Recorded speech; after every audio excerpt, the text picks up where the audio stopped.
बिस्मिल्लाहिर्रहमानिर्रहीम, अस्सलाम वालेकुम। प्रोग्राम ज़ेरे बहस में खुशामदीद। मैं हूँ आपका मेज़बान ज़ौक़ अहमद। नाज़रीन, हमें बताया गया कि जमहूरियत एक बेहतरीन निज़ाम है जिसके अंदर मुल्क की तरक्की भी होती है, सियासी तौर पर भी इस्तेहकाम रहता है। लेकिन पाकिस्तान के अंदर हम देखते हैं कि हर दौर के अंदर जो जमहूरी जमातें होती हैं वो एक दूसरे के आमने सामने होती हैं, और यही कुछ हम कल शायद देखने जा रहे हैं। एक बार फिर से एक जमहूरी जमात पाकिस्तान तहरीक इंसाफ और एक हुकूमती जमात जो कि एक इलेक्टोरल प्रोसेस के साथ मुंतखब हुई, वो आमने सामने होगी। और फिर हमें लगता है कि जो जमहूरी जमातें इस मुल्क के मुस्तकबिल के लिए, जिसके अंदर सबसे बड़ा मसला इलेक्टोरल प्रोसेस का है, हमें वो शायद हर इंतखाब में हमारी उम्मीदें होती हैं कि इस बार बैठेंगी और अगली बार जो इंतखाब होगा उसमें कहा जाएगा कि हमें इलेक्टोरल प्रोसेस पर कोई मसला नहीं है।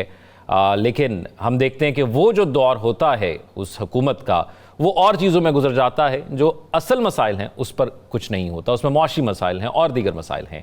इसी तरह कल हम देखेंगे कि फिर मज़ीद फासले बढ़ते जाएंगे और पाकिस्तान तहरीक इंसाफ 24 तारीख का जो एहतजाज करने जा रही है, उस हवाले से कुछ राब्ते हो रहे हैं। मोहसिन नकवी साहब का राब्ता हुआ पाकिस्तान तहरीक इंसाफ के जो चेयरमैन हैं उनसे, और उनसे कहा गया कि आप एहतजाज के हवाले से देखें क्या करना है, अदालती हुक्म है, हम एहतजाज की इजाज़त नहीं दे सकते। बेलारूस का तकरीबन 80 रुकनी वफ्द और फिर 25 तारीख को उनके सदर इस्लामाबाद में होंगे, तो हम कैसे आपको इजाज़त देंगे एहतजाज की, और आप एक आकर शहर बंद कर दें। और इस हवाले से पाकिस्तान तहरीक इंसाफ के हलकों में हमने पहले भी बताया, कल भी जिक्र किया, आज भी बता रहे हैं कि जो उनकी लीडरशिप है कुछ, वो ये चाहती है कि इस एहतजाज को आगे कर दिया जाए क्योंकि अभी तैयारी मुकम्मल नहीं है। लेकिन वज़ीर आला खैबर पख्तूनख्वा अली बिन गंडापुर कहते हैं कि इमरान खान की रिहाई तक हम इस्लामाबाद में रहेंगे और हम एहतजाज करेंगे। इस हवाले से पाकिस्तान तहरीक इंसाफ की एक हिकमत अमली सामने आ रही है। मुख्तलिफ शहरों से लोग वहाँ पर पहुँचेंगे, कुछ एप्लीकेशन को डेवलप की गई है, कोई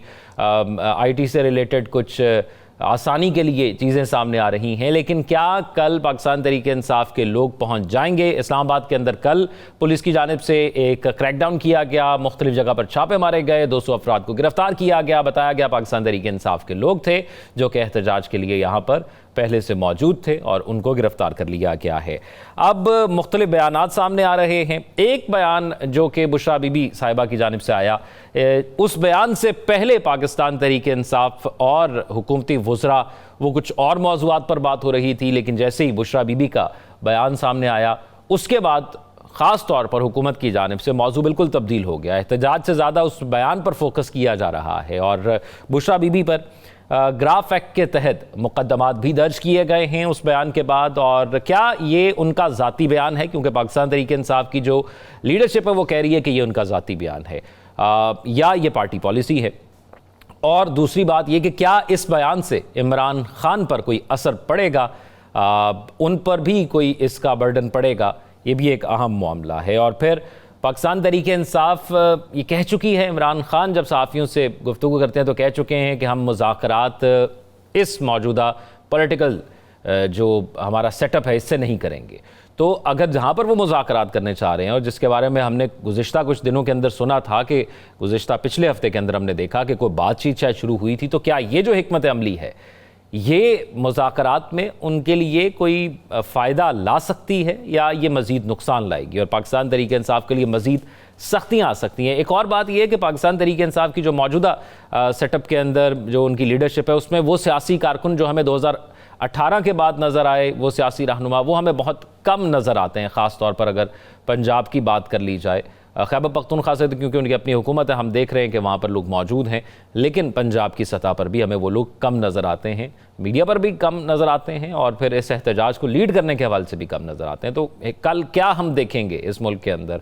एहतजाज होगा, क्या भरपूर एहतजाज करने में पाकिस्तान तहरीक इंसाफ कामयाब हो जाएगी या हुकूमत कामयाब हो जाएगी कि उनको एक मखसूस मकाम तक रोक दिया जाए? और फिर ये भी खबरें हैं कि जिस जगह रोका जाएगा पाकिस्तान तहरीक इंसाफ कहती हैं हम वहाँ पर एहतजाज कर लेंगे।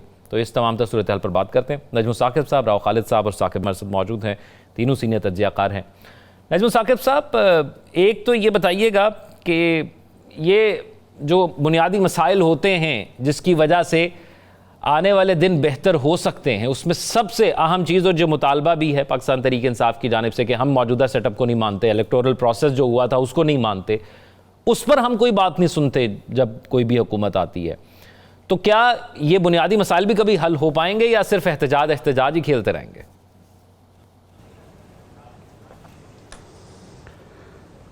इस एहतजाज को लीड कौन कर रहा है? क्या ये एहतजाज इस्लामाबाद हाई कोर्ट ने गैर कानूनी करार नहीं दे दिया हुआ? जी। एहतजाज की जुजियात क्या हैं? ये मुतालबात कौन पेश करेगा, किसके सामने पेश करेगा, मुतालबात सुनने किसने हैं, मुतालबात सुन के उनको मानना या उन पे इनकार किसने करना है? सूबे और वफाक का टकराव है तो क्या स्टेट ऑफ पाकिस्तान जो है, जो रियासत पाकिस्तान है, इसकी मुतहम्मिल है? अच्छा, ये इस तरह के सवालात हैं। और फिर मुझे जो नज़र आ रहा है ना, आपको आसपास जो सूरत हाल नज़र आ रही है, उसमें कुछ ऐसा इंप्रेशन आ रहा है कि ये पिछले एहतजाजों की तरह भी ये फिजल आउट हो जाएगा। लग यही रहा है। दूसरी तरफ हमें नज़र आ रहा है कंटेनर खड़े हुए और उसमें यानी सड़कें बंद होती हुई नज़र आ रही हैं, आपकी हाईवेज बंद हो गई, मोटरवेज बंद हो गई, तो उसमें फिर होता है थोड़ा सा शक पड़ता है शायद कुछ हो रहा है। जेल तोड़ के तो खान को रिहा कराएंगे, खान को रिहा कराएंगे तो जेल टूटेगी और उसके बाद जो है वो खान को वहाँ से लेके जाएंगे कहाँ? सेफ हाउस किधर है? उसके बाद क्या होगा? ये सारे सवालात अगर आप देखते हैं ना तो आपको पता लगता है कि अगर ये वाकई ऐसा हो जाए कल, जिसकी के इस वक्त मुझे उम्मीद नज़र नहीं आ रही, अगर ये कल वाकई हो जाए तो मुल्क में आएगी एनार्की। इस एनार्की का क्या होगा अंजाम, ये कोई नहीं जानता। लिहाजा न 26वीं तरमीम वापस होनी है, ना ही खान ने इस तरह से रिहा होना है। ये देख लीजिएगा कि असीरान जो हैं वो असीरान ही रहेंगे। वो अदालत के जरिए गए थे, उन पे कोई कानून लागू हुआ था, उन पे कोई किसी किस्म का जुर्म या तो साबित हुआ था या उसकी तहकीकात होनी थी, तब गए थे। तो एहतजाज से कैसे बाहर आ जाएंगे? तो मुझे ये सारा कुछ लग रहा है। और फिर सबसे बढ़ के जो आपके लीडर्स हैं जो बाहर हैं, खान तो इसमें शामिल नहीं हो सकता। खान तो उधर से हिदायत ही देगा। अभी पता लगा है बुशरा बीबी ने कहा है जी कि तबीयत की नासाजी की वजह से मैं उसमें शामिल नहीं होंगी। तो क्या अली मोहम्मद वहां पे शामिल होंगे? शेख वक्कास साहब ने तस्दीक भी कर दी है। शिबली फराज मौजूद होंगे, वो हरावल दस्ता होगा कि जिसमें जी अली जफर जो है वो वहां पे मौजूद होंगे, खोसा साहब मौजूद होंगे, ये जो अपने गौहर नायाब हैं क्या वहाँ मौजूद होंगे? क्या उस सारे दस्ते को जो भी बन रहा है, दस्ता या जत्था या एहतजाज का जो जुलूस है, उसको ये लीड करेंगे? अभी तक कुछ नहीं पता और ये कल हो रहा है जी। अच्छा, इनमें से चूंकि किसी सवाल का जवाब इस वक्त तक ना पीटीआई की तरफ से आया है और ना ही आया है हुकूमत पाकिस्तान यानी हुकूमत वक्त की तरफ से, तो मेरा तज्जिया ये कहता है कि इस रात में सुबह 7:15 बजे तक शायद कुछ हो जाए। क्योंकि जो वो विगर थी, वो जो इंथुजियाज्म था, वो जो एक था कि जी हम जाके तो ये कर लेंगे, मुझे प्लान की ABC भी अभी तक नहीं बताई गई। हमें नहीं पता कि ये क्या प्लान है, ये किस तरह से इंप्लीमेंट होगा। अच्छा, इस वक्त की आखिरी बात, मुझे मेरे एक दोस्त ने फ़ोन करके पूछा, उसने कहा जी सूरत हाल क्या? मैंने कहा यार हम तो बिल्कुल जिस तरह ज़ेरे बहस करने आते हैं घर से स्टूडियो, उसी तरह से पहुंच रहे हैं और कंटेनर खड़े हुए हैं, लेकिन वो तो कई दफ़ा हमने देखे खड़े हुए, कई दफ़ा हमने देखा हालात कैसे। उसने कहा तो फिर यानी जाना चाहिए कि नहीं इसमें जाना चाहिए, इस एहतजाज में अगर कल होता है? इस वक्त की आखिरी बात कर रहा हूं। मैंने कहा अगर तो ये सारा कुछ इकट्ठ हो रहा है कि हमने आटे की कीमत कम करनी है, उस वक्त तक नहीं उठेंगे जब तक बिजली के बिल आधे से कम नहीं हो जाते। और तो ये जो प्राइवेट स्कूल हैं इनका सिलेबस होना चाहिए जो कि सरकारी स्कूल हैं। मैंने कहा ये 2-3 चीजें बीच में डाल लें, मैं सबसे पहले आऊंगा, मैं अपने दोस्तों को भी साथ लेके आऊंगा, क्योंकि ये वो चीजें हैं जो करने वाली हैं। आपने खान को रिहा कराना है, ये तरीका नहीं है, जिंदगी अजीरन कर दी है। आपने असीरान को कराना है, आपने 26वीं तरमीम वापस लेनी है, और भी कुछ आपके मुतालबात हैं, ये तरीका नहीं है। मुतालबात ये होने चाहिए कि अवाम की खुशहाली किसमें है, अवाम के लिए क्या करना है। ना हुकूमत वक्त को इसका पता है और ना ही PTI को।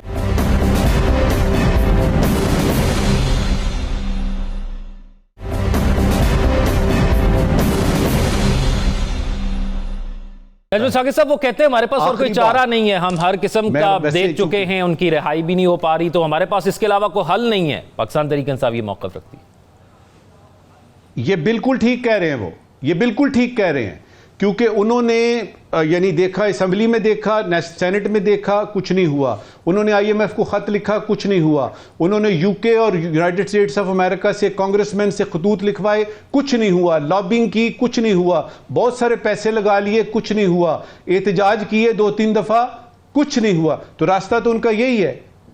अब उनको क्यों नहीं समझ आ रही कि ये रास्ता ठीक नहीं है? और मसालिहत नाम की एक चीज होती है, ग्राउंड रियलिटीज आपने देखनी होती हैं, वो देख नहीं रहे। लग मुझे एक और चीज रही है और उसका खतरा है, खदशा है कि पीटीआई को जानते बूझते हुए एम्बैरस किया जा रहा है। पीटीआई में निफाक तो पहले से ही नजर आ रहा था। पीटीआई को जानबूझ के बताया जा रहा है इस पार्टी में कोई दमखम नहीं है। खान की कॉल पे देखे कोई नहीं निकला, और ये जो लीडर्स बाहर हैं ये बस ऐसे ही नाम के लीडर्स हैं। ये मुझे कोशिश लग रही है। बाकी एहतजाज कल हो रहा है कि नहीं, 99% मेरा तज्जिया ये कहता है कि कल किसी किस्म का कोई एहतजाज नहीं हो रहा। राव साहब, आपको क्या लगता है कल एहतजाज हो जाएगा? और ये भी बताइएगा, जो हिकमत अमली पाकिस्तान तहरीक इंसाफ की नज़र आ रही है कि अभी तक वो एक ग्रुप मुज़ाकरात में भी मसरूफ़ है, लेकिन हुकूमत इस मूड में नहीं नज़र आती कि उनके मुतालबात मान लिए जाएँ, ख़ासतौर पर इमरान खान की रिहाई वाला। और फिर आपको लगता है कि फेस सेविंग मिल जाएगी? पाकिस्तान तहरीक इंसाफ कहीं ना कहीं फेस सेविंग ढूंढ भी रही है। देखिए ज़ौक़, एक बुनियादी बात जो है समझने वाली इसमें, वो ये है कि अपोजिशन जो है उसके पास खोने को कुछ नहीं होता।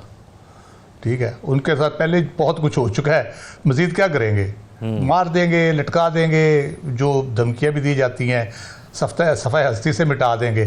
तो ये कभी हुआ नहीं। हमने पाकिस्तान की तारीख में भी देखा, दुनिया की तारीख में भी देखा है कि जब आवाम एक साइड पे होती है, आवाम कहीं खड़ी होती है, तो अब वक्ती तौर पे तो शायद कुछ कामयाबी हासिल कर ले, at the end of the day वो आवाम की बात सुननी पड़ती है, या आवाम खुद अपनी बात सुनवा लेती है। तो ये टामक टोइयाँ मारे जितनी मर्जी करें, तो उससे कोई फ़र्क नहीं पड़ने लगा। यहाँ पे जमात इस्लामी का एहतजाज हुआ, जमीयत उलमा इस्लाम फजलुर रहमान ग्रुप का एहतजाज हुआ, क्या कंटेनर लगे, क्या रोका गया, घरों में छापे मार के गिरफ्तारियाँ की गई।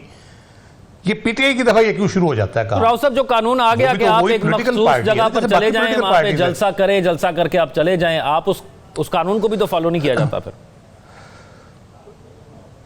जी, उस कानून के बाद भी, उससे पहले भी जगह का भी कहा गया, फिर जगह नहीं दी गई।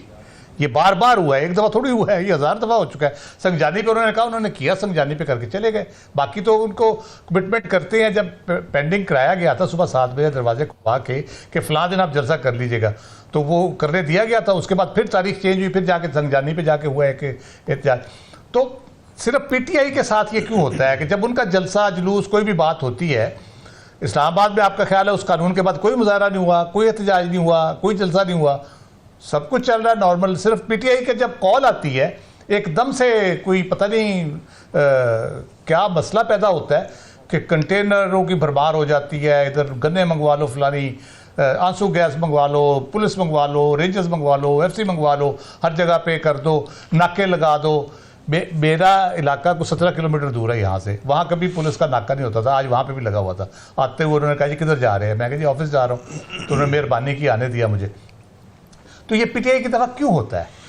क्या मसला है? यानी हुकूमत को पीटीआई से क्या मसला है? हुकूमत ने अभी 11 रुकनी कमेटी बनाई पीपल्स पार्टी से मुज़ाकरात के लिए, तो पीटीआई के साथ क्यों नहीं कर सकते मुज़ाकरात? अब तो पीटीआई खुद भी राजी है, मुज़ाकरात भी करना चाहती है, कह भी रही है। पीटीआई वाले इनसे मुज़ाकरात कॉल से आपने गौहर खान साहब को कर ली जी, करना चाहते, क्यों नहीं करना चाहते? वो कहते हैं नॉमिनेट करें बंदे, बात तो करें, बात क्यों नहीं करना चाहते? अभी गौहर खान से की है ना बात, फ़ोन करके अय्याज सादिक के घर गए हैं ना पीटीआई वाले बात करने के लिए, तो क्यों नहीं करना चाहते? ये तो बहाना है कि नहीं करना चाहते, नहीं करना चाहते। बात यह है कि क्या हुकूमत बात कर सकती है? उसके पास ये इख्तियार है, क्या वो कर सकती है बात? ये बुनियादी क्वेश्चन है जो हुकूमत बताना नहीं चाहती कि उसके पास क्या इख्तियार है, क्या वो बात कर सकती है और क्या हो सकता है इसके लिए। बात यह मसला पाकिस्तान का है, मसला पीटीआई का, इमरान खान का या हुकूमत का या किसी का नहीं है, मसला पाकिस्तान का। आप इस तरह से करके, वो उन्होंने तो कॉल दे देनी है, उनका क्या है जाता है, बैक अपोजिशन के पास लूज करने के लिए क्या है? लीडर उनका जेल में पड़ा है, कोई 8-10 हज़ार बंदे भी जेल में पड़े हैं, कुछ और पकड़ लिए जाएंगे। वो कॉल देते हैं, इधर अफरा तफरी मच जाती है, एकदम से अजीबोगरीब सूरत हाल पैदा हो जाती है, को सोच समझ नहीं आती। बात यह है कि आप या तो मुल्क दिन दुगनी रात चौगनी तरक्की कर रहा हो तो आप कहें जी रुकावट पैदा हो रही है उसमें, ज़रा मुल्क के हालात संभाले नहीं जा रहे आपसे, सूरत हाल आपसे ठीक नहीं हो रही, जो आपके इख्तियार में वो आप कर नहीं पा रहे, तो एक नया पंगा उधर से ले लेते हैं आप उनके साथ, वो उनको आप छोड़ने को तैयार नहीं है, उनको कहते हैं जी तुम्हारी गर्दन पे चढ़ के बैठे रहेंगे। तो जब तक उनको स्पेस नहीं देंगे ये मामला ठीक नहीं होंगे। मुल्क के लिए बुरा है, हुकूमत के लिए बुरा है, अवाम के लिए बुरा है। अवाम की तो बात खैर सुनी नहीं जा रही, अवाम बेचारी क्या करेगी।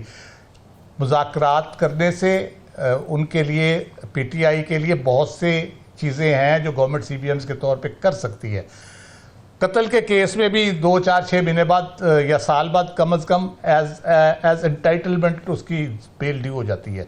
यहाँ तो आम से केसेस में बेल्स नहीं हो रही, कम अज़ कम गवर्नमेंट अदालत को जाके कह तो सकती है कि जी ये बंदा रिक्वायर्ड नहीं है हमें, ठीक है, बजाय इसके कि एक बंदे को रिहा करते हैं और दूसरे केस में फिर अंदर डाल देते हैं, फिर रिहा करते हैं, फिर अंदर डाल देते हैं। तो क्या करें, मैं बार बार कहता हूँ कि मारते हैं और कहते हैं रो भी ना, तो रोना तो उन्होंने है, एहतजाज उन्होंने करना है, कॉल भी उन्होंने देनी है, उनकी कामयाब होती है नहीं होती उससे फ़र्क कोई नहीं पड़ता, क्योंकि उनको आप निकलने ही नहीं देते, आप खुद ही उसको पैनिक बचा के खुद ही साबित कर देते हैं कि पता नहीं क्या मसला हो जाएगा।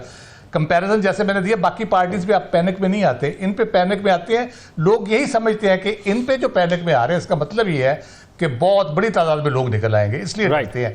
लाहौर बंद कर दिया, इस्लामाबाद में एहतजाज है, लाहौर की गलियां बंद करनी शुरू कर दी हैं, मुल्तान बंद कर दिया, कराची तक पाबंदी लगा दी, सारी मोटरवेज बंद कर दी हैं। तो क्या इससे क्या हासिल करना चाहते हैं अगले दूसरी ये 2-3 दिन में पहुंचेंगे, ये कल नहीं पहुंच रहे। उन्होंने कहा जी हमें 2-3 दिन लगेंगे पहुंचने में, क्योंकि इसमें रुकावटें भी हैं और मसाइल भी हैं, तो हम आहिस्ता आहिस्ता करके फिर पहुंचेंगे। तो इसका मतलब अगले 3-4 दिन तो फिर अल्लाह ही हाफिज़ है, हर चीज़ बंद है। अभी इंटरनेट भी सुना है बंद किया जा रहा है, फ़ोन शायद नहीं बंद हो रहे लेकिन इंटरनेट बंद किया जा रहा है। तो उसके बाद आप देख लें क्या सूरत हाल होगी पाकिस्तान की। तो साकिब बशीर साहब, इस बार तो अदालती ऑर्डर भी है कि एहतजाज ना करें, फिर दूसरी जानिब जिस तरह राव साहब कह रहे हैं कि क्या हुकूमत के पास इख्तियार है भी या नहीं मुज़ाकरात का, तो हुकूमत के लिए भी पर अपॉर्चुनिटी लगती है कि वो इस मौके का फ़ायदा उठा के ब्रेकिंग पॉइंट के तौर पर सामने लाए और एहतजाज का एक अमल सामने लाए। दूसरा ये भी बताइएगा कि मोहसिन नकवी साहब ने कहा कि इस बार जो आएगा वो वापस नहीं जाएगा, उसको गिरफ्तार किया जाएगा। आज उन्होंने इस्लामाबाद में पुलिस वालों से भी यही गुफ्तगू की है, तो फिर क्या माहौल होगा, क्या इंतजामात?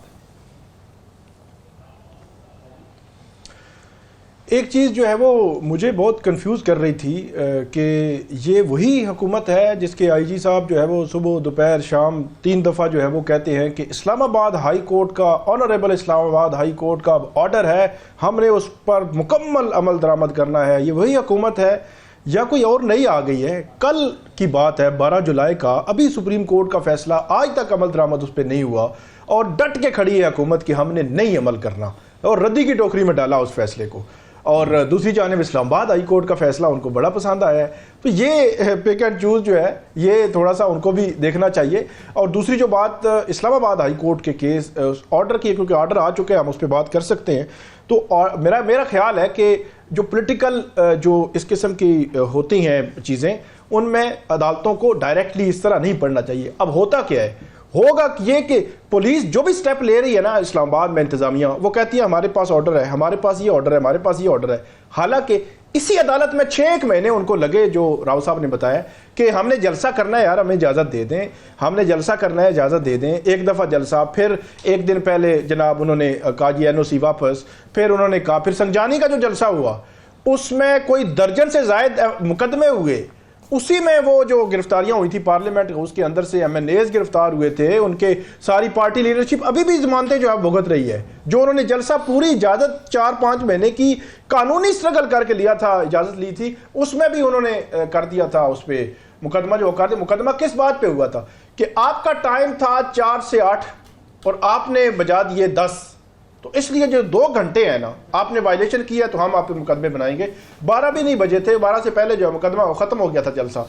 तो ये जब इंतज़ामिया का, पुलिस का, हुकूमत का जब ये रवैया हो तो फिर आगे से फिर आपको यही जो है वो तवक्को करनी चाहिए कि इस बार उन्होंने एप्लीकेशन ही नहीं दी। हालांकि उनको देनी चाहिए थी, ऐसा नहीं है कि अगर नहीं भी हुकूमत देती फिर भी उनको एप्लीकेशन देनी चाहिए थी। इस दफ़ा उन्होंने दरख्वास्त ही नहीं दी कि हमें जो है वो इजाज़त चाहिए और हमें आप दें। दूसरी जो बात है वो ये है कि जो पीटीआई की जानिब से एक प्लानिंग सामने आई है वो ये है कि जहाँ पे उनको रोका जाएगा, एक तो वो आएंगे आराम से, और दूसरा उनको जहाँ पे रोका जाएगा बहुत बड़े पैमाने पर अगर उनको रुकावट का सामना हुआ तो वो वहीं पे बैठ जाएंगे।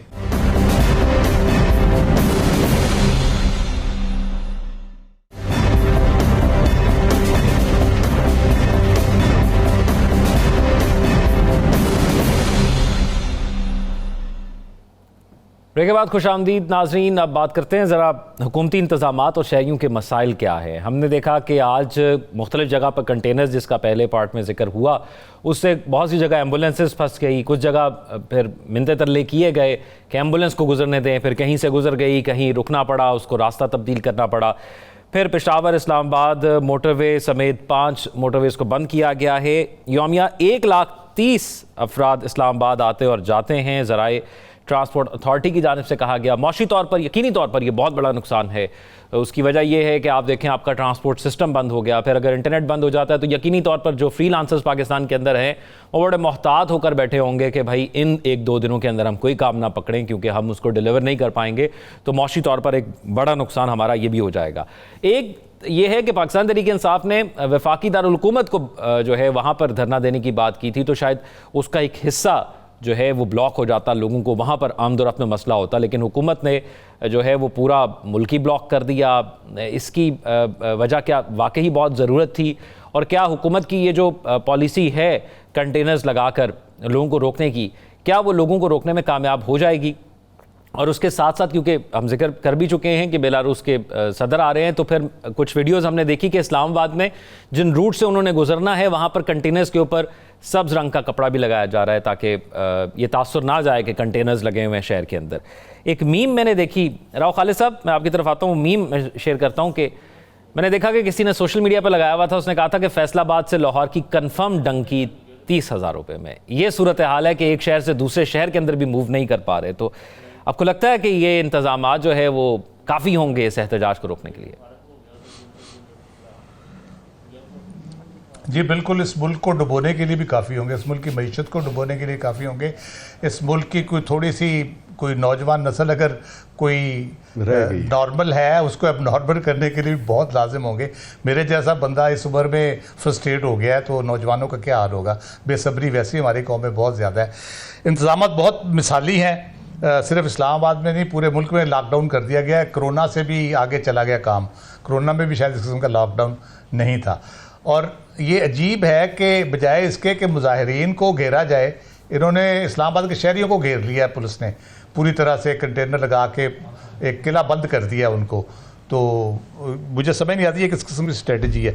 और दलेर इतने हैं कि घर के अंदर कुंडी लगा के कहते हैं नहीं छड़ांगे, अंदर कुंडी लगा के बैठ गया वफाकी दारुल हुकूमत में, और सारा कुछ बंद करके कि नहीं छड़ांगे। तो बाहर निकलो ना भाई, जाके उनको फेस करो जहां से वो आ रहे हैं, वहां जाके फेस करो। नहीं राव साहब, अगर यही सूरत हाल रहती है तो फिर हम देखेंगे कि अटक पुल के ऊपर एक बार फिर से दोबारा से वहां पर हमें थोड़े से नाखुशगवार वाकयात देखने को मिलेंगे। वही सब कुछ होगा, वो वहां से क्रेनें वगैरह आएंगी और वो हटाने की कोशिश करेंगे। तो अगर वो दाखिल हो गए तो फिर क्या होगा इस्लामाबाद? यही मैं कह रहा हूँ कि आप कह रहे कि एक भिड़े फिर रही है, अपनी मर्जी से फिर रही है। जब उनको छेड़ोगे तो वो क्या करेंगी? वो हमला करेंगी, काटेंगी, आप मारोगे, कोई बच जाएगी, कोई काटेगी, कोई मर जाएगी। तो यही होता है फिर आप जब इस तरह से करके करते हैं रिएक्शन तो फिर ऑब्वियसली होगा। आप पहले उनको देख तो लेना। कल नजीब साहब ने बड़ी अच्छी बात की थी, क्यों रोक रहे हैं उनको? आने देना, ब्लफ कॉल करें उनका। ये हुकूमत खुद कहती है कि इनके तो सपोर्टर ही नहीं है, 500,000 बंदा मुश्किल से निकलता है इनका, तो उनको आने दें, उनका ब्लफ कॉल करें। मसला क्या है, क्यों इस तरह से आपने किया हुआ? और इतनी तकलीफ दे सूरत हाल है। जो स्टूडेंट्स की बात की साकिब ने, उनको कहा हॉस्टल्स खाली कर दे। प्राइवेट हॉस्टल्स में स्टूडेंट्स रह रहे, सरकारी हॉस्टल इतने नहीं होते। बहुत से मैंने देखा है, मेरे बच्चों के भी जानने वाले हैं, मेरे एक अजीज़ पढ़ रहा है, उसके साथ के हॉस्टल्स में उनको हॉस्टल से निकाल दिया है। होटल और गेस्ट हाउस सारे बंद हैं, ट्रांसपोर्ट सारी बंद है।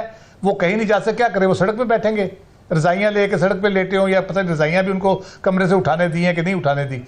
तो कोई रीजनेबल तरीके से तो काम करे ना, कम से कम आपने अगर करना ही है, आप उन इतनी आपने फोर्स इकट्ठी की हुई है, 2-2 सिपाही बाहर लगा दे उन हॉस्टलों के कि जी बाहर ही निकलना, अंदर रहना है आपने, इधर ही खाओ पियो बैठ के आराम से, 2 दिन के लिए वो वहाँ पर उनको डिप्लॉय कर दे।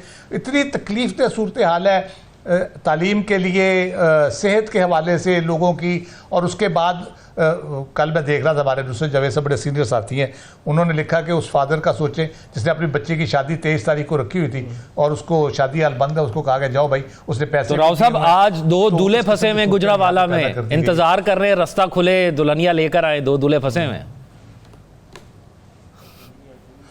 उसके फाइनेंशियल कॉस्ट भी देखे ना, और मुल्क की सूरत हाल देखे। अगर इसी तरह से ये करते रहे, इन्होंने रास्ता ना दिया अपने सियासी मुखालफिन को या उनके साथ बातचीत ना की, तो ये सबके रास्ते बंद हो जाएंगे। यही मेरी बात याद लिख के रख ले। पाकिस्तान की तारीख भरी पड़ी है, बार बार बताया गया मुख्तलिफ मौके पे जो पॉलिसीज़ थी उनके हवाले से कि ये ना करो भाई, ये गड़बड़ हो जाएगी। जो हिस्ट्री को जानते हैं, जो तारीख जिन्होंने पढ़ी हुई है, वो एक हद होती है हर चीज़ की। आप जब किसी वो कहते हैं ना, बिल्ली को कमरे में अगर बंद कर दें और उसको मारने की कोशिश करें तो आखिर गले में पकड़ लेती है फिर। तो खुदा के लिए को अक्ल को होश के नाखूनों को अक्ल को हाथ मारो।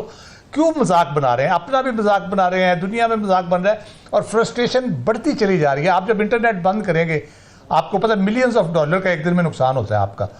तो कारोबार का लहजा नुकसान होगा, आपका ट्रांसपोर्ट जो वो अपनी जगह पे है, बाकी मामला अपनी जगह पे, आपकी नौजवान 60-65% यूथ है, उसके साथ आप क्या करना चाह रहे हैं। अगले टॉपिक में जो हम डिस्कस करेंगे, तो वो इन्हीं चीज़ों की वजह से हम इस नतीजे को पहुंचे कि आज हर तरफ हमें एक कह ले के बेयकीनी की सूरत नज़र आती है, एक अफरा तफरी नज़र आती है, फ्रस्ट्रेशन नज़र आती है, नौजवानों में ख़ास तौर पे एक एक्सट्रीमिज़म बढ़ता चला जा रहा है। तो खुदा के लिए कुछ मुल्क पे रहम करें, इस अवाम पे रहम करें। सिर्फ इसलिए कि आपकी हुकूमत चलती रहे तो खुदा के लिए किसी को तबाह ना करें। मेरा ख्याल है अगर इमरान खान से बैठ के बात करेंगे, आपकी हुकूमत भी चलती रहेगी और मामलात भी ठीक हो जाएंगे। वो इस हुकूमत को मानते नहीं। नजम साकिब साहब, हम बात करें हुकूमत की तैयारियां क्या होंगी, तो आपके दोस्त ने फैसल वाडा साहब, उन्होंने कहा कि हुकूमत एहतजाज करने वालों को धोबी घाट की तरह धोने के लिए बिल्कुल तैयार है। देखिए, सबसे पहले तो ये क्लैरिफिकेशन कीजिए, आपने कहा है कि फैसल वाडा साहब मेरे दोस्त हैं। देखिए, मैं दोस्त बड़ा चुन के रखता हूँ, मैं इतना वो नहीं हूँ कि ऐसे ही बना लूँगा उनको, और वो वैसे भी उनका कद काट, हाँ इतना कहतुर रिजाल भी नहीं, हाँ इतना कहतुर रिजाल नहीं है कि उनको बनाया जाए। वैसे भी उनका जो लेवल है वो ज़रा थोड़ा सा मेरे से बहुत ज़्यादा समझिए कि ऊंचा है, तो उनको मेरा दोस्त ना कहिए। मैं उनका मद्दाह हूँ, वो इसलिए मद्दाह हूँ कि वो जो बात करते हैं वो 2 दिन बाद हो जाती है। इस दफ़ा वो कुछ सब सही तरह से बता नहीं रहे, तो मैं इंतज़ार में हूँ कि कब फैसल वाडा साहब बताएंगे कि ये होने लगा है। अच्छा, देखिए, 3.25 अरब रुपए का हिसाब लगाया गया है। 3.25 अरब रुपए पिछले 18 महीनों में हुकूमत वक्त ने खर्च किए हैं इन एहतजाजों के लिए, कंटेनर लगाने में और बाकी हिसाब किताब TADA में 3.25 अरब। अच्छा, अभी वो नुकसान का तखमीना लगाना बाकी है कि जो स्कूल, कॉलेजेस, यूनिवर्सिटीज़ बंद हुए हैं उस पर तालीम का कितना नुकसान हुआ है। अभी ये तखमीना लगाना बाकी है कि वो जो दिहाड़ीदार लोग हैं उनकी ज़िंदगियों पे क्या फ़र्क पड़ा है, उनको मॉनेटरीली यानी कि उनको पैसे के लिहाज से, और वैसे कितना फ़र्क पड़ा है। अभी ये तखमीना लगाना बाकी है कि सरकारी मुलाजमीन जो बहाना बनाते हैं कि जी कंटेनर हैं हम आ नहीं सकते, उसका गवर्नेंस पे कितना फ़र्क पड़ा है। अभी ये तखमीना लगाना बाकी है कि बसों, ट्रेनों और ट्रकों और इन सारी जो मीन्स ऑफ ट्रांसपोर्टेशन हैं, इनको रोकने से कितना बिजनेस जो है वो अफेक्ट हुआ है, किस किस तरीके से जो है वो ये सारी हिसाब किताब, अभी इसका तखमीना लगाना बाकी है। अभी ये तखमीना लगाना बाकी है कि कितने लोग इन कंटेनर्स की वजह से हस्पताल ना पहुंच सके और उनके बच्चे मर गए। अभी ये तखमीना लगाना बाकी है कि ये जो शादियों की बात की है ना राव साहब ने, और ये साकिब बशीर साहब बात कर रहे हैं, ये तो कुछ भी नहीं है। अभी तो तखमीना लगाना बाकी है कि जो नफ्सियाती तौर पे आपने इन एहतजाजों से और उसकी तैयारियां करके जो आपने अपने मुल्क के तमाम शहरियों को, बुजुर्गों को, बच्चों को, नौजवानों को, लड़कियों को, खवातीन को जो आपने ज़हनी तौर पे मफलूज करने की कोशिश की है, उसका तखमीना लगाना अभी बाकी है। तो ये जो 2.5 अरब पौने 3 अरब की बात है, ये तो कुछ भी नहीं है। अब देखिएगा ये कि ये जो एहतजाज है निकलेगा इसमें से कुछ भी नहीं, टाइम टाइम फिश। और मैं आपको बता रहा हूं, मुझे किसी तरीके से लग रहा है कि बताया जा रहा है कि देखिए पीटीआई जो है ना वो इस तरह की है, उसने कॉल दी है तो आपकी जिंदगी अजीरन हो रही है। उसने कॉल दी है, वो एहतजाज करने आ रहे हैं, वो धावा बोलने आ रहे हैं, वो इस्लामाबाद पे कब्जा करने आ रहे हैं।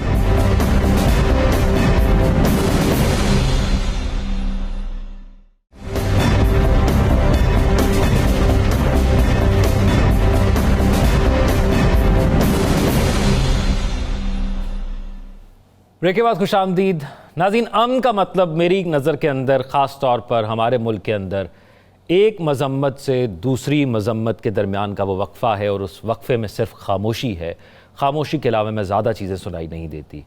किसी भी मुल्क के अंदर सियासत, मईशत, हर चीज़ का जो डिपेंडेंट होती है किसी चीज़ पर, वो अमन मान होता है। तो पाकिस्तान के अंदर हम देखते हैं कि दहशतगर्दी की कार्रवाइयों के हवाले से हमने बहुत सी कुर्बानियाँ भी दी, बहुत से इक़दाम भी किए, लेकिन हम इस को ख़त्म नहीं कर पाए। तो इससे बहुत से नुकसानात होते हैं। क्या क्या नुकसानात होते हैं, और हालिया हम देख रहे हैं, आज भी 2 धमाके हुए। गुज़िश्ता दिनों में एक बड़ा अफसोसनाक वाक़या हमने देखा, खैबर पख्तूनख्वा के अंदर पेश आया। आज हेलीकॉप्टर जा रहा था वज़ीर आला का एक वफ़द को लेकर, उस पर फायरिंग हुई। तो इस तरह के मामलात जो हैं वो मज़ीद बेयकीनी मुझे लगता है कि कायम करते हैं। तो नजम साकिब साहब, ये जो बढ़ते हुए वाक़यात होते हैं, या हर कुछ अरसे के बाद इनमें तेज़ी आती है, फिर थोड़ी खामोशी, फिर तेज़ी आ जाती है, इसके बहुत से नुकसानात होते हैं। आपको क्या लगता है उनमें से बुनियादी चीज़ों को ठीक कैसे किया जा सकता है, और बुनियादी असरअंदाज कैसे हो रहे हैं हम पर?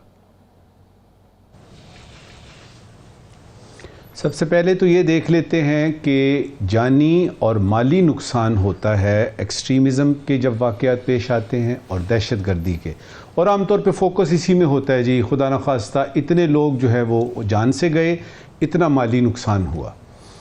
लेकिन उसके जो साथ जुड़े हुए नुकसानात हैं उनकी तरफ ध्यान नहीं जाता। मिसाल के तौर पे 3-4 चीनी हमारे दोस्त जो हैं, जो वर्कर्स हैं, वो किसी बस में जा रहे हैं और वो बस उड़ जाती है और वो 4 बंदे जो हैं वो हलाक हो जाते हैं। एंड रिजल्ट ये निकलता है कि सीपैक खतरे में पड़ता हुआ नजर आता है। तो इसमें सिर्फ बस का नुकसान नहीं हुआ कि एक बस ज़ाया हो गई, 4 जानें गई। उसको जब आप देखते हैं तो वो एक तवील जर्नी है जो कि आखिर में मुंताज इस बात पे होती है कि आपका मेगा प्रोजेक्ट जो है वो आ जाता है। लिहाजा इसको अभी सोचने की बड़ी ज़रूरत है कि हम इसको देखें कि कहाँ कहाँ पे नुकसानात हो रहे हैं, जो आपने सवाल किया है।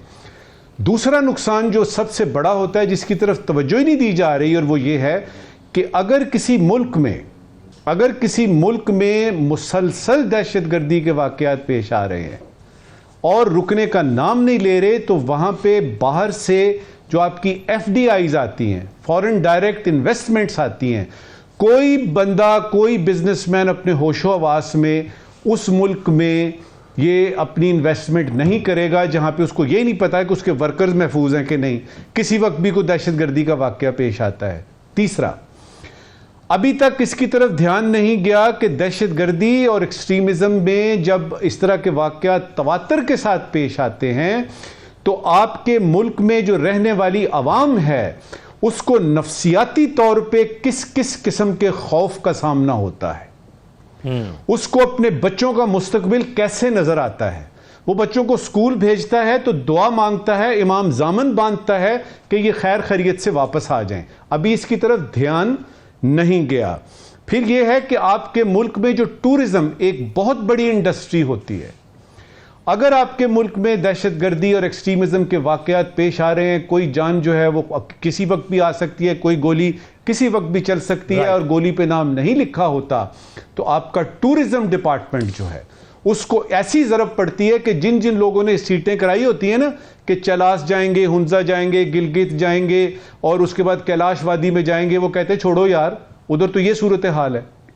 तो इस नुकसान का, दहशतगर्दी का सामना ना सिर्फ हमने करना है और एक और बात भी बड़ी ज़रूरी है बतानी कि दहशतगर्दी को वाक़े को रोकने से पहले काम करना पड़ता है, क्योंकि अगर वो हो जाए तो फिर तो आपने गिनने होते हैं ना कितने बंदे मरे, कितना नुकसान हुआ। अब आपका जो सवाल का दूसरा हिस्सा है उसका मुख्तसरन जवाब देता हूं। देखिए, दो काम कर लीजिए। अपनी जो इंटेलिजेंस हमारी एजेंसीज हैं, अस्करी इदारे हैं, हुकूमत वक्त है, वो कोशिश कर रही है, उनके सारे हिसाब किताब चल रहे हैं, उनकी इंटेल जो है उनको मिलती है, वो जाके उसको पकड़ लेते हैं। वाक़ होने से पहले दो काम करने हैं। पहली बात ये करनी है कि आपने ये जो पैगाम देते हैं ना कि दहशतगर्दी जो है वो हमारा नंबर 1 मसला है, दहशतगर्दी जो है उसमें अवाम भी हिस्सा डालें, तो इसको ज़रा इस तरीके से हुकूमत वक्त बताए कि अवाम को यकीन हो कि आप सच बोल रहे हैं, अवाम को यकीन हो कि आपकी बात पे हमने यकीन करना है। दूसरी बात, अंदरूनी तौर पे अगर आपने करना है तो ये जो सियासी बेचैनी है जो कि 8 फरवरी के इलेक्शन से पहले भी थी, 8 फरवरी के इलेक्शन के बाद भी है, इस सियासी बेचैनी को किसी तरीके से ख़त्म करें। दहशतगर्दी के अक्सर वाक़यात जो हैं वो आपके नहीं होंगे। राव साहब, हम काबू पाना चाहते हैं इस पर और काबू पाने की कोशिश भी कर रहे हैं और नो डाउट माजी से बहुत बेहतर पोजीशन पर हैं, लेकिन आपको लगता है, मुझे लगता है कि बदलती हुई स्टेट पॉलिसी, हर दौर के अंदर एक नई पॉलिसी इन्हीं लोगों के बारे में जिनको हम दहशतगर्द कहते हैं, इनके मामले पर ये इसने सबसे बड़ा नुकसान पहुंचाया। बुनियादी मसला यहां से शुरू हुआ। देखिए, बुनियादी मसला ये हुआ कि आपकी सोसाइटी रेडिकलाइज हो गई है, और रेडिकलाइज सोसाइटी किस तरह से होती है? हमारे यहाँ यूथ बहुत ज़्यादा है, मैंने पहले भी जिक्र किया, 65% तकरीबन हमारे यहाँ यूथ है। उसकी जो नीड है, जब आप उसकी नीड को एड्रेस नहीं करते ना, तो वो फिर वो रास्ता ढूंढती है कि किस तरह से वो अपने मामलात को ठीक करे, अपने रोज़ी रोटी का बंदोबस्त करे, अपना एक्टिविटी किस किस्म की वो करे। तो उस वक़्त वो किसी ना किसी नैरेटिव का फिर शिकार होती है, चाहे वो पॉलिटिकल नैरेटिव हो, चाहे कोई और मजहबी नैरेटिव हो, चाहे कोई और नैरेटिव हो, तो उस नैरेटिव का शिकार होती है। जब वो उस नैरेटिव में जाके फंस जाती है तो फिर वो किसी ना किसी नेटवर्क का हिस्सा बन जाती है। तो ये रेडिकलाइजेशन का प्रोसेस है जो हमारे यहाँ हो चुका है, और ये जो कहते हैं ना, माशी तौर पे और सियासी अदम इस्तेहकाम के हवाले से नहीं, पूरी तरह माशरे के अंदर ये चीज़ थरायत कर चुकी है, और उसकी हम जगह जगह उसकी देखते हैं, चाहे मजहबी फ़िरका वारियत हो, चाहे लिसानी तौर पे हो, चाहे इलाकाई हवाले से हो, चाहे सियासी हवाले से हो, हर जगह पे आपको वो चीज़ नज़र आती है। तो हम उस रेडिकलाइजेशन को रोकने की हमने कोई कोशिश नहीं की। ये जो दहशतगर्दी है ना, ये इंटेलिजेंस बेस, जैसे कहा नजम साहब साहब ने, पहले आप इंटेलिजेंस बेस पे उसको रोकने की कोशिश करते हैं, उस नेटवर्क को तोड़ने की कोशिश करते हैं, क्योंकि फिजिकल एक चीज़ मौजूद है। फिर आप उसको काइनेटिक ऑपरेशंस के ज़रिए जो हमारी फोर्सेस कर रही हैं और शहादतें दे रही हैं, फिर आप उसके ज़रिए करते हैं। लेकिन जो रेडिकलाइजेशन है ना, ये नैरेटिव के ज़रिए रोकी जाती है, नैरेटिव से रोकी जाती है, और नौजवानों की उस नीड को एड्रेस करके रोकी जाती है, जिसमें उनको political activity, healthy political activity, दूसरी एक्टिविटीज़ जो है माशी एक्टिविटीज़ में उनको इन्वॉल्व करना, और स्पोर्ट्स भी उसमें हो सकती है, उसमें म्यूजिक भी हो सकती है, ड्रामा हो सकता है, फिल्म, यानी उनको मुतनादिल मौके फराहम करना, मुतबादिल मौके फराहम करने होते हैं। साकिब रशीद साहब, ये फरमाइएगा, ये जो गैप आ जाता है, इसको रिपोर्ट भी किया गया पहले कि सिक्योरिटी फोर्सेस कहती है कि हम इलाके को खाली करके जब दे देते हैं, अमन व अमान उसमें कायम करके दे देते हैं, तो ये पॉलिटिकल जिम्मेदारी होती है कि उस पर फिर अपनी रिट को कायम किया जाए।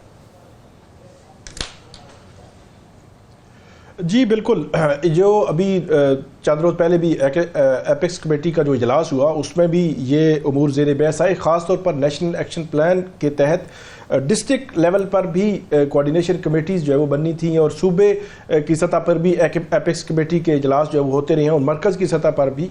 तो ये नीचे तक जो है वो दहशतगर्दी पर काबू पाने के लिए ये इक़दाम 2014 से उठाए गए थे, और उसके बाद दरमियान में पाकिस्तान में अमन रहा। अब भी जो खैबर पख्तूनख्वा और बलूचिस्तान में इसके किस्म के वाक़यात जो है वो हो रहे हैं।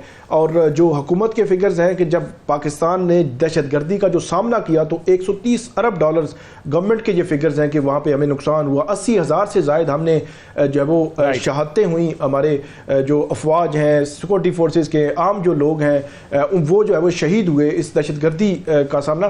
तो अब दहशतगर्दी पिछले 4-5 साल 6 साल जो है वो उसमें काफ़ी अमन रहा है। अब दोबारा ये साउंड उठा रही है तो इसके लिए मरबूत पॉलिसी जो है वो बनाना हुकूमत के लिए लाजिम है। और तमाम स्टेक होल्डर्स को जो है एक पेज पर आना पड़ेगा। प्रोग्राम का वक्त साकिब बशीर साहब खत्म हो गया है। नजम साकिब साहब मुख्तसरन आज के सवाल।